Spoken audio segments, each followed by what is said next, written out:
오늘 나는 러시아 대통령에게 전화를 걸었습니다. 돌아온 건 침묵이었습니다. 이 침묵은 돈바스에서도 지켜져야 합니다. 이것이 내가 오늘 러시아 국민들에게 연설하는 이유입니다. 우크라이나 대통령 블라디미르 젤렌스키는 러시아가 우크라이나를 침공한 첫날 자국민이 아닌 러시아 국민을 대상으로 호소했습니다. 국방력 강화를 등한시했던 지난날을 한탄하면서 우크라이나 정부가 할 수 있는 것은 전쟁을 끝내달라는 부탁뿐이었는데요. 이러한 전쟁의 심화는 동유럽뿐만이 아니라 동아시아에도 많은 여파를 미쳤습니다. 그간 러시아와 사이가 좋지 못했던 일본은 세계 군사력 2위에 해당하는 러시아군의 힘을 다시금 실감하며 초긴장 상태에 돌입했고, 중국은 러시아의 침공 첫날 약속이라도 한 것처럼 대만을 향한 무력 시위를 벌였는데요.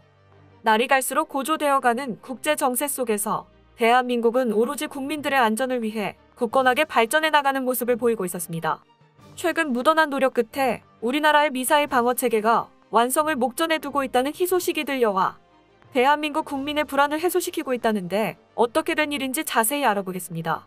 로이터 통신은 지난 24일 러시아 군부가 동부와 북부, 남부의 3면에서 동시다발적인 공격을 감행했고 침공 하루 만에 우크라이나의 주요 군사시설 83곳을 모두 파괴했다는 충격적인 소식을 보도했습니다. 수도 키예프와 제2도시 하리코프 등 우크라이나 전역에서 폭발음과 함께 거대한 불기둥이 치솟자 우크라이나 국민들은 혼비백산하여 자국을 떠나기 바빴는데요. 젤렌스키 대통령은 당신들의 지도자를 말려달라면서 러시아 국민들에게 사정하는 무력한 모습을 보였습니다. 하지만 러시아 정부는 소기의 목적을 완수할 때까지 멈출 생각이 없는 채 우리를 방해하거나 나아가 우리나라 국민의 위협을 가하려는 자는 러시아의 대응이 즉각적일 것이며 그 결과는 당신들이 역사에서 한 번도 마주하지 못한 것이 될 것임을 알아야 할 것이라고 말하며 외국이 간섭하는 순간 보복하겠다는 강한 의사를 내비쳤습니다. 이에 따라 많은 나라들이 러시아에 대해 제재를 가하겠다는 성명만 발표할 뿐 아무도 무력 제재로는 나서고 있지 못하고 있는 상황인데요. 특히 러시아와 쿠릴 열도 문제 등 많은 분쟁을 겪어왔던 일본은 이 상황을 가슴 졸이며 지켜볼 수밖에 없었습니다. 실제로 얼마 전에는 일본 방위성에서 러시아가 오호츠크해를 돌며 대규모 군사훈련을 실시했다는 사실을 공개한 일도 있었는데요. 지금까지 일본 자위대가 확인한 러시아 함정은 구축함과 프리기함 등 모두 24척이라고 밝혔습니다. 이 과정을 지켜본 전문가들은 러시아는 우크라이나 침공에도 여력을 남겨둘 정도로 여유가 있으며 일본과의 영토 분쟁에도 지지 않겠다는 강력한 의지를 피력한 것이라고 분석하고 있는데요. 일각에서는 우크라이나 사태가 진정되는 대로 러시아가 일본 간의 영토 분쟁을 대두시킬 것이라는 의견도 나오고 있습니다. 이런 분석은 작년부터 일본을 꾸준히 괴롭혀왔던 러시아의 행동을 토대로 결론을 내린 것인데요.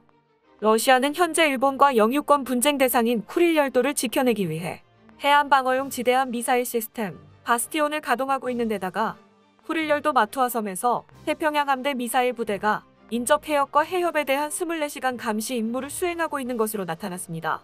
이로 인해 우크라이나 사태로 러시아가 정신이 없는 틈을 타 쿠릴 열도를 노리려는 계획을 세웠던 일본의 욕망은 물거품이 되고 말았는데요. 영토를 노리는 일본의 헛된 꿈이 저지되자 이번에는 중국이 아시아의 안보를 위협하기 시작했습니다. 지난 24일 전 세계 모두의 시선이 우크라이나로 향하자 중국은 대만 방공식별구역인 프라타스 군도에 전투기 8대와 정찰기 1대를 진입시켜 무력 시위를 벌였는데요. 중국 인민해방군은 이날 봉중국해에서 긴급 실시한 해상훈련 사진을 SNS에 올려 대만을 압박했습니다. 이에 대해 대만 국가정책연구기금의 연구원은 자유15와의 인터뷰에서 중국이 무력 시위를 통해 대만 해협의 긴장을 조성하므로 미국 측에 자신들의 이익을 존중하라고 요구할 가능성을 배제할 수 없다고 밝혔습니다. 이 와중에 중국은 오히려 대만이 우크라이나 사태로 엮으면서 중국의 군사훈련을 과장하고 있다고 주장하고 있는데요. 중국 관영 매체 환구시보는 대만이 미국에 매달려 군사무장을 강화한다면 최후를 각오해야 할 것이라는 의견을 피력하면서 대만에 대한 압박의 수위를 높였습니다. 이처럼 우크라이나에서 시작된 전쟁의 불씨는 벌써부터 주변으로 퍼져나가며 많은 영향을 끼치고 있는데요. 대한민국 국민들의 불안감이 증폭되고 있는 지금 국방부에서 희소식이 들려와 많은 사람들이 환호하고 있습니다. 이는 한국형 미사일 방어 체계의 핵심 무기 중 하나인 장거리 지대공 미사일 LSM의 시험 발사에 성공했다는 소식이었는데요. 군 당국은 국방과학연구소의 주관으로 충남 태안군 안흥종합시험장에서 LSM의 시험 발사가 원활하게 목적을 달성했다고 전해왔습니다. 시험 비행에 성공한 LSM은 고도 50에서 60km에서 적의 탄도미사일을 요격하는 방어 무기로 알려져 있죠. 국방과학연구소에 따르면 이번 시험 발사는 개발 중인 미사일의 비행 성능 테스트를 위해 진행됐으며 정해진 고도와 거리를 정상적으로 비행한 것으로 알려졌습니다. LSAM이 무사히 전력화된다면 한국형 미사일 방어체계 KAMD는 고도 30에서 40 이하를 담당하는 패트리엇과 천궁2, 그리고 요격하는 고도가 40에서 150km 수준인 고고도 미사일 방어체계 사드와 결합해 다층적 미사일 방어체계 구축이 가능해집니다. 대한민국은 상층부 방어용인 사드와 하층부로 날아오는 미사일을 요격하는 패트리엇에 더해 중층부 방어 전력도 갖추게 된 셈인데요. 2020년대 중반 실전 배치를 목표로 개발해왔던 LSAM의 발사 성공 소식이 이와 같이 이른 시일에 들려온 것은 전쟁의 두려움을 느끼고 있는 국민들을 안심시키기 위해 조기 개발에 나섰기 때문입니다. 기존의 대한민국 국방부는 오는 2024년 체계 개발을 완료하고 2027년 이후 전력화한다는 방침을 세워왔는데 지금과 같은 속도로 발전해 나간다면 더 많은 시간을 앞당길 수 있을 것으로 예상되는데요.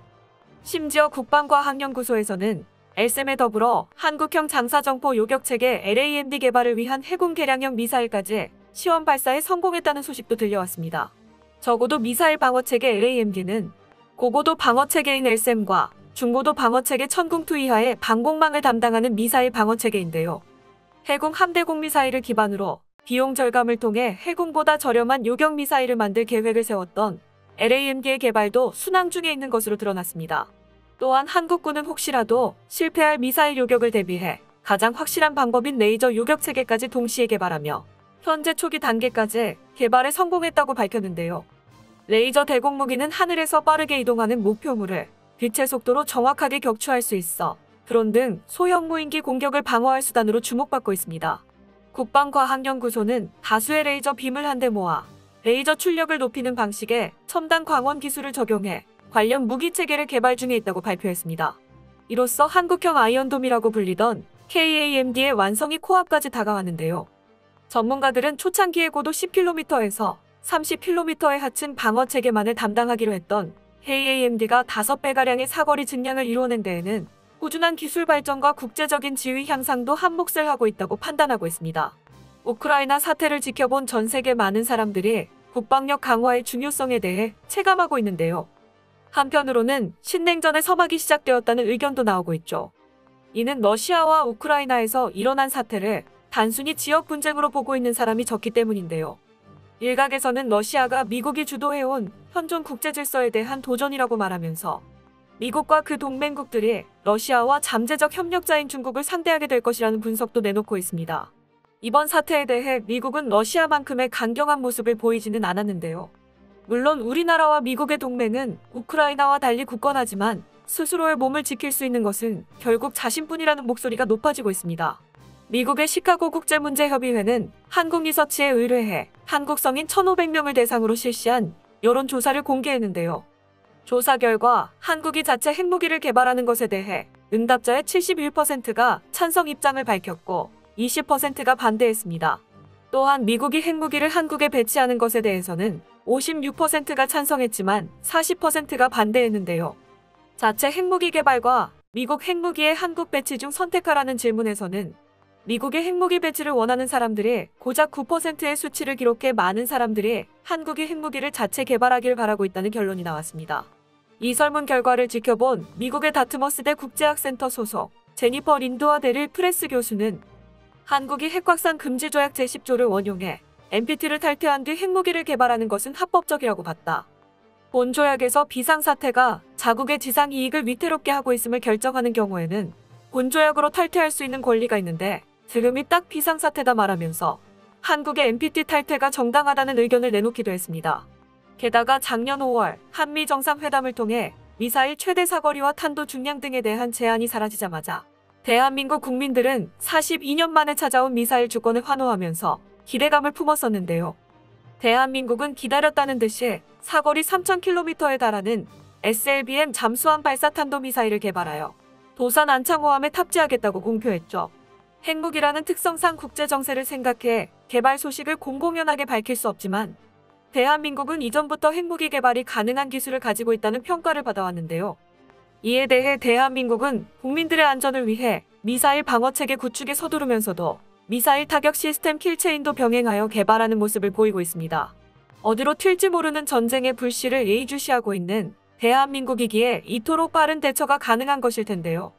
모든 국민들의 안전이 보장받는 날까지 기술 개발을 멈추지 않는 대한민국의 방위산업 관계자들과 평화로운 일상을 지켜주기 위해 노력하는 대한민국 국방부를 응원합니다. 끝까지 시청해주셔서 감사합니다. 도움이 되셨다면 좋아요를, 다른 이야기도 궁금하시면 구독을 눌러주세요.